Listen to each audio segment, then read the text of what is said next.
Every MMA meme explained. DDP plot armor. Dricus du Plessis is the current middleweight champion, and many people call his style goofy and unpredictable, because it is. He slips on banana peels to get takedowns, and he throws punches in weird ways like no one's ever seen. And a lot of his technique seems to be very rookie and just goofy, but he's still winning these fights, which is why people say he has plot armor. Double trigger Glock, make him diddy bop, nigga, we be busting up the ops on the regular. Nigga, we be ducking from the cops on the regular. Bitches sucking dick and giving top on the regular. Shit that's on my wrist across the lot, it ain't regular. Nigga, if it's coming from my spot, it ain't regular. Well, that swelling is rising too. Remember the name.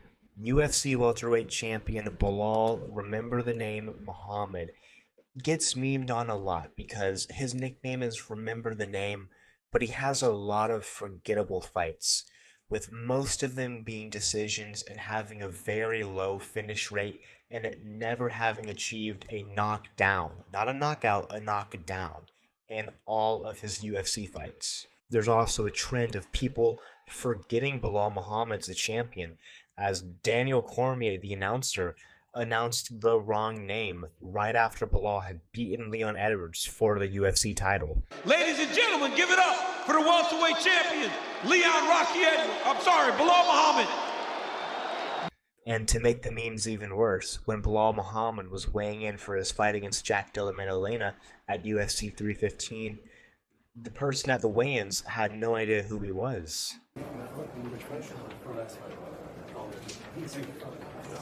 Main event. Main event 170, sir. And you can go with it. Security wouldn't let him into the octagon because they didn't know he was the champion. He's coming over the top right now. Security doesn't know he's the champ. Let him in. Who's Joe? In preparation for Max Holloway and Ilia Toporia's fight at UFC 308, they had an online call. And during this call, Max Holloway wasn't talking very clearly, and Ilia Topuria thought he was referencing someone named Joe. And it just led to a pretty silly miscommunication. Don't do that. Don't Brother, do you're that. doing the same exact drill on top of your one bag. What are you talking about? Same exact drill. Same exact drill. What are you talking? And you know it. You're laughing because you know it. Him and Joe. What are you I talking don't about? fucking know who's Joe. Who's Joe? What? Max, obviously your boxing credentials are pretty But you can't blame Topuria for this. English is not his first language, and Holloway was not speaking very clearly. The joke went so far that the drill that Holloway was referencing now has a name called Joe. 20-second Joe. Hot sauce for everybody. During a press conference with Dustin Poirier, he had kind of a weird moment. Hot sauce for everybody. Everybody gets one. Hating on Mario Batista. Mario Batista is a UFC bantamweight fighter who is an up-and-comer, and he had a fight against Jose Aldo where he just smudged Aldo up against the fence for 15 minutes and won a split decision that many people say was a robbery. This led to fans absolutely hating this guy, hating this guy worse than people hate Bilal Muhammad. People really dislike this guy. It got to the point where MMA Guru put out a $10,000 reward on the next person to knock out cold Mario Batista. I got 10k for the first 135er. That puts that fucking pussy dead in the octagon with an extra 1k for every follow-up shot. I'm going to war for you guys. Sean Strickland is a UFC middleweight fighter, former champion, defeated Israel Adesanya, and he says he's going to go to war for the fans, but he really just goes out there and throws jabs and teeps the entire time, and then starts going crazy in the last 10 seconds and acts like he did that all fight. To the death. I think the Dutchman can agree. We're going to put on a war, and we're going to try to beat each other up. And I promise we both can make Justin Gaethje falling.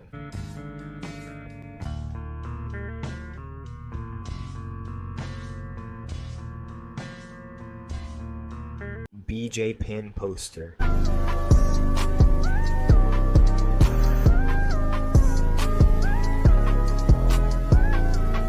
Seventh layer hair. During a press conference at UFC 296, Colby Covington was trash talking to try to build up his fight against Leon Edwards.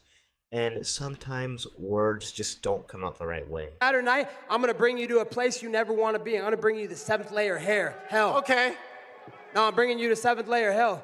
Obviously, this clip became a meme just because of how silly it was. Walter White. During a podcast with Khabib, they were discussing a potential fight against Khamzat Chimaev. However, at the time, Khamzat was welterweight, while Khabib was lightweight. Khamzat? Was it Khamzat? Yeah. Do you think he would match up well against you? Well, he's welterweight. He's welterweight. Islam Makhachev is one of the unintentionally funniest fighters in the UFC.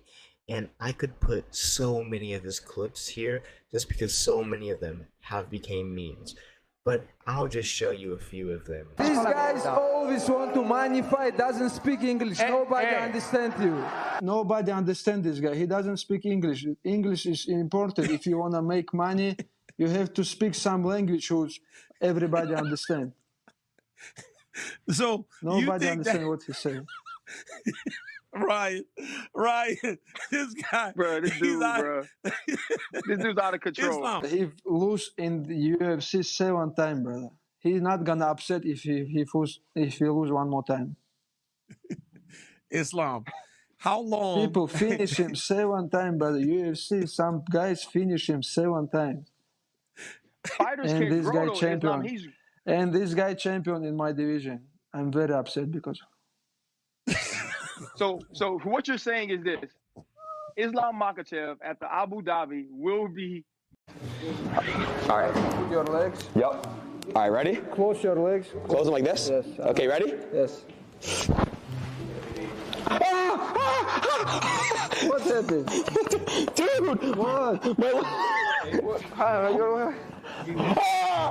It'll be a very good fight for me. But then you say Leon, but then he's Brother, got who this guy? He don't have question. He just listen us. Yeah, he just produces this. He listens to us. Okay. He makes fun of me when I mess up. If you want your son high level wrestling, send him 2-3 years Dagestan and forget. 3 years? Yes. Yeah, you're out of your fucking mind. 2 weeks. 6 months. 2 weeks, one time you can call him. Bo Nickel being cocky. Bo Nickel is a prime example of when trash talk goes wrong. He's said delusional things like he wouldn't be surprised if he'd be a minus 1,000 favorite against Khamzat Chimaev, the guy who has essentially dominated almost everybody he's gone up against. On one of his earlier UFC fights, he was a minus 3,000 favorite, which is insanity, and he said he felt disrespected because he wanted to open at minus 10,000. Being confident is one thing, but this is just downright cocky. It got especially bad saying that he thought he could be fighting for the title soon and being a huge favorite. Even after his Paul Craig performance, where he didn't shoot a single takedown and just coasted to a decision, he was still cocky after that fight. And then they put him up against Reinier de Ridder, who had more control time than him and ended up finishing him, which just goes to show that pure wrestling is not that dominant in MMA anymore. You need a much more diverse skill set. Dana White glazing Jon Jones. Jon Jones is the consensus greatest UFC fighter of all time. This is due to his longevity in the sport and his absolute dominance over generations of fighters. However, Jon Jones is getting critiqued a lot for his inactivity in the recent years. In the last 5 years, he's arguably lost to Dominic Reyes. He beat Cyril Gane, who looked like he didn't really want to be there. and be an old man washed up Stipe. Despite this, Dana still claims that Jon Jones is the pound-for-pound best fighter in the world, even though we have guys like Islam Makhachev and Ilia Topuria fighting. Jan Blachowicz refractor. Ooh, Jon Jones. That's badass. That is fucking badass. Look at that card. That's a very special card.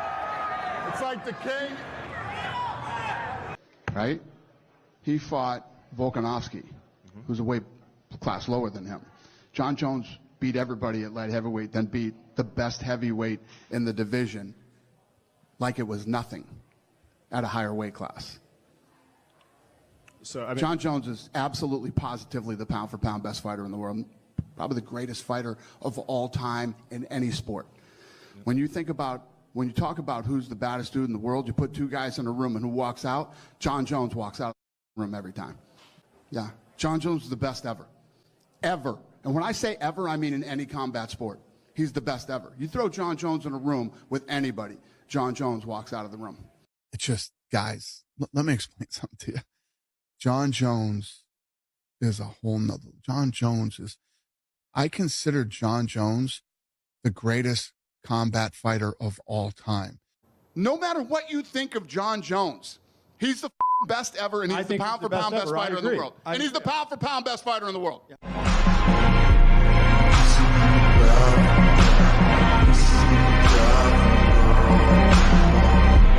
Dana White glazing Conor McGregor. Conor McGregor was the UFC's biggest star by far and made Dana the most money out of any other fighter. But seeing some of these clips of Dana glazing Conor is just very funny. The reigning, defending, 155-pound champion of the UFC, the notorious Conor McGregor! Ladies and gentlemen, the reigning, defending, 155-pound champion of the UFC, the notorious Conor McGregor! Ladies and gentlemen, the reigning, defending, UFC lightweight champion of the world, the notorious Conor McGregor! From Dublin, Ireland, the reigning, defending, 155-pound champion of the UFC, the notorious Conor McGregor! Who the fuck is that guy? McGregor, being the king of trash talk, dropped an unforgettable line on Jeremy Stephens. Who do you think would give you the hardest fight out of anybody on stage? Right here. Right here, the hardest hitting 145-pound, the real hardest hitting 145er, right here. This guy TKOs people. When I knock people out, they don't fucking move. They're not. Who the fuck is that guy? Who the fuck is that? You know damn well who I am. Who the fuck is that? Oh my God. I don't know. When I take that guy's belt, Leprechaun. Oh, good one. When I take that guy's belt, I'm looking around, I don't. And despite the amazing career of Jeremy Stephens, the one thing he will be most known for is being the guy who got roasted by Conor. Why'd you take your pants off? After his win at UFC 229, Derek Lewis had some interesting words to say on why he took his pants off. I'm here with the winner, Derek Lewis. Derek, why'd you take your pants off? My balls was hot. I understand. I'm not impressed by your performance. Many fighters trash talk and sometimes it gets too personal. However, GSP might be the kindest trash talker there is. All right, here's George. I'm very glad you won that fight, Matt, but I'm not impressed by your performance, and I look forward to fight you in the near future. I think he'd fuck you up. Joe Rogan can be very unintentionally funny sometimes. If you had a wrestling match with Cain Velasquez, how well do you think you'd do? Straight up wrestling? Yeah. I think people would be surprised. Really? You think so? Mm-hmm. I think you'd be surprised. I really do. I think he'd fuck you up. There's a certain amount, there's a... Chael Sonnen, undefeated, 50-0. Chael Sonnen is a UFC legend who's known for his charisma. He has a record of 30, 17-1, but his fans call him undefeated, undisputed. Why is this? Well, Sonnen fought for the UFC belt 3 times, 2 against Anderson Silva and 1 against Jon Jones. Now, it's the first Anderson Silva fight that's legendary. Chael was absolutely dominating this fight using his wrestling, getting multiple 10-8 rounds. Silva had no answer to the wrestling of Sonnen. And at the beginning of the 5th round, Sonnen gets a takedown, and at that point, everyone thinks the reign of Silva is over. And then suddenly, with just a few minutes left in the fight, Silva throws up a triangle. Silva manages to tap out Sonnen at the very 5th round after being dominated the entire fight, being one of the best comebacks in UFC history. After the fight, Sonnen explained his mindset. This is the truth. That was a misunderstanding of the rules. And the way I thought it worked was that if you tapped, you lost that round. So I thought what they would do is they go to a judge's decision, they go 4 rounds to 1, and we go home and I'd be the new champion. And if anyone had explained to me that that stops the bout in its entirety, I would not have tapped. So really it's been more about just educating yourself on the rules this time around? And... It was a complete misunderstanding. But this time, no misunderstanding. Now I get it. I'd never been in a 5-round fight, so it was new. I just didn't know. This was the start of a joke that is still going on to this very day. The joke that Chael Sonnen is 50-0 with 50 knockouts and 50 submissions and has never lost a fight, never even lost a round. Jon Anik, Random Moments. Fucking producer Lappy won't shut the fuck up in my ear. Whoa, whoa, whoa! Both of these fighters have dealt with custody battles involving their children. Andre Ewell's son Eli is 7 and as of this broadcast does not have rights to see him, does not know where his son is. Gutierrez is also dealing with a custody battle in his own right.